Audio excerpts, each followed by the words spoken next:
Comme tous les jeudis, les membres du cabinet de la présidence de la République et ceux du gouvernement rallient les uns après les autres la cour du palais Sékou Touréa pour venir prendre part à la session ordinaire des ministres sous la houlette du président de la République, professeur Alpha Condé. Toutes ces personnalités viennent discuter de certaines questions du moment de notre pays dans le souci de trouver rapidement des solutions afin d'agir sur le terrain à la satisfaction des populations. Des populations qui fondent un grand espoir en elles de voir le pays enfin suivre le chemin rapide de développement tant souhaité. Un pays devenu aujourd'hui la convoitise des investisseurs étrangers.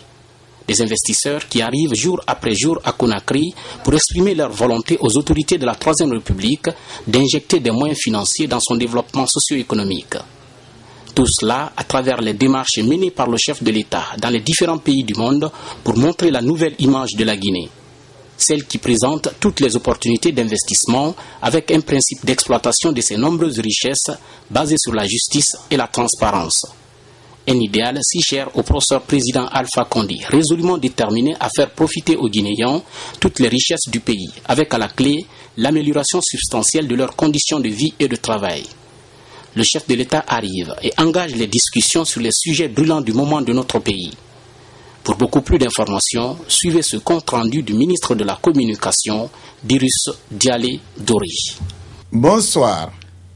La session ordinaire du Conseil des ministres s'est tenue ce jeudi 9 août 2012 de 10h à 12h sous la haute présidence de son Excellence le professeur Alpha Condé, président de la République, chef de l'État, autour de l'ordre du jour suivant. 1. Message de Monsieur le Président de la République. 2. Compte rendu de la session ordinaire du Conseil interministériel du mardi 7 août 2012. 3. Décision. Et enfin 4. Divers. Dans son message au Conseil, le chef de l'État a une fois de plus fustigé le laxisme dans l'administration publique et invité le gouvernement à réinstaurer les contrôles des présences dans les services. Il a engagé le Conseil à promouvoir davantage la jeunesse pour rajeunir la fonction publique. L'objectif est, entre autres, de freiner la tendance inquiétante au vieillissement des cadres et agents de l'administration publique, dont certains vont jusqu'à user de manœuvres frauduleuses pour se maintenir alors qu'ils devraient être admis à faire valoir leur droit à la retraite. Le président de la République a exhorté le gouvernement à se pencher davantage sur le renforcement des capacités des services de sécurité.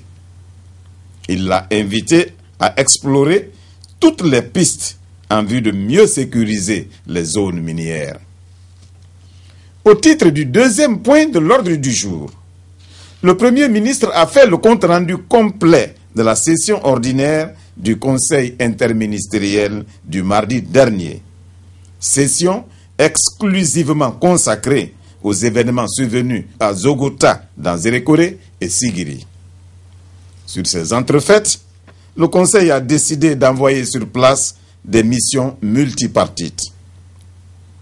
Ces tentatives de remise en cause de l'autorité de l'État et de manipulation des citoyens feront l'objet d'enquêtes approfondies et les présumés coupables de poursuites. Dans les divers, le Conseil s'est penché sur diverses questions d'intérêt national avant que M. le Président de la République ne lève la séance, le Conseil des ministres.